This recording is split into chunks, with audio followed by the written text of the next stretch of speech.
सोचो, अगर मैं तुमसे कहूं कि अमेरिका ने हाल ही में ऐसी सीक्रेट यूएफओ फाइल्स पब्लिक की हैं जिन्हें देखकर लोग बोल रहे हैं एलियन का सच फाइनली सामने आ गया है। लेकिन क्या सच में ऐसा हुआ है या फिर ये सिर्फ इंटरनेट का हाइप है? हाल ही में पेंटागन ने 160 से ज्यादा सीक्रेट फाइल्स रिलीज की हैं और इन डॉक्यूमेंट्स में 400 से ज्यादा अनएक्सप्लेन्ड इंसिडेंट्स का जिक्र है। इन फाइल्स में मिलिट्री वीडियोस हैं, रेडार रिपोर्ट्स हैं, एफबीआई इंटरव्यूज हैं, एस्ट्रोनॉट स्टेटमेंट्स हैं, एयरफोर्स मिशन रिकॉर्ड्स हैं और कुछ ऐसी साइटिंग्स भी जिन्हें आज तक पूरी तरह एक्सप्लेन नहीं किया जा सका। अब सबसे पहले एक इंपॉर्टेंट बात, यूएफओ का मतलब हमेशा एलियन स्पेसशिप नहीं होता।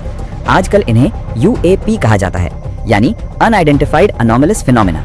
सिंपल वर्ड्स में आसमान में दिखने वाली ऐसी चीज जिसकी पहचान क्लियर ना हो पाए। मतलब कोई फ्लाइंग ऑब्जेक्ट दिखा लेकिन ये साफ नहीं हो पाया कि वो ड्रोन था, सीक्रेट मिलिट्री टेक्नोलॉजी थी, वेदर फिनोमेनन था या कुछ और। इसीलिए आज अमेरिकी गवर्नमेंट भी यूएफओ की जगह यूएपी शब्द ज्यादा यूज करती है। अब बात करते हैं सबसे शॉकिंग रिपोर्ट्स की। इन रिलीज्ड फाइल्स में नासा के कई पुराने स्पेस मिशंस का भी जिक्र है। अपोलो 11 मिशन के बाद एस्ट्रोनॉट बज ऑल्ड्रिन ने बताया था कि उन्हें स्पेसक्राफ्ट के बाहर ब्राइट फ्लैशेस दिखाई दिए थे। उन्होंने एक जगह यह भी कहा था कि उन्हें ऐसा लगा जैसे कोई लाइट सोर्स स्पेस में उनके साथ मूव कर रहा हो।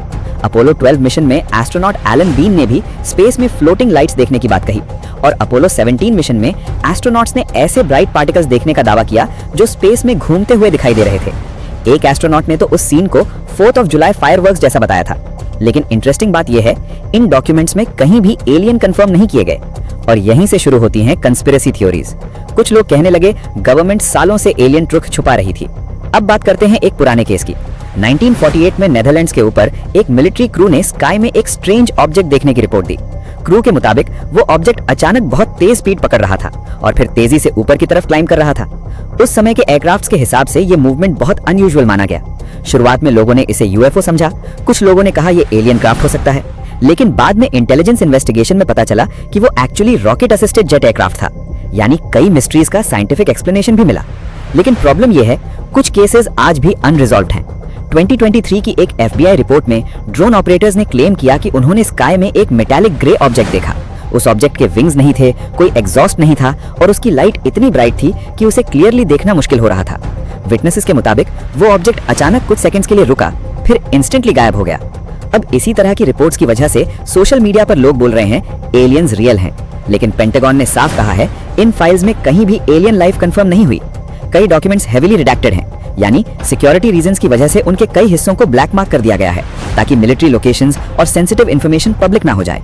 नासा का भी यही कहना है कि हर अनएक्सप्लेन्ड इंसिडेंट को साइंटिफिक तरीके से इन्वेस्टिगेट किया जाएगा। फॉर्मर प्रेसिडेंट ओबामा ने भी एक पॉडकास्ट में कहा था यूनिवर्स में लाइफ होने की पॉसिबिलिटी काफी ज्यादा है, लेकिन उन्होंने ये भी क्लियर किया कि व्हाइट हाउस में रहते हुए उन्हें एलियन लाइफ का कोई डायरेक्ट प्रूफ नहीं मिला। तो आखिर सच क्या है? क्या ये एडवांस्ड मिलिट्री टेक्नोलॉजी है, रेडार ग्लिचेस हैं, साइंटिफिक मिस्ट्रीज हैं या फिर हम सच में किसी अननोन रियलिटी के करीब पहुंच रहे हैं? फिलहाल इसका एग्जैक्ट आंसर दुनिया के किसी इंसान के पास नहीं है, लेकिन एक बात तय है, यूएफओ मिस्ट्री आज भी दुनिया की सबसे फैसिनेटिंग मिस्ट्रीज में से एक है। और शायद यही वजह है कि डेकेड्स बीत जाने के बाद भी लोग आज तक आसमान की तरफ देखकर सोचते हैं, क्या हम इस यूनिवर्स में सच में अकेले हैं? अगर तुम्हें ऐसी मिस्ट्री और साइंस बेस्ड वीडियोस पसंद हैं तो चैनल को सब्सक्राइब जरूर करना, क्योंकि हमारा नेक्स्ट टारगेट है 1000 सब्सक्राइबर्स।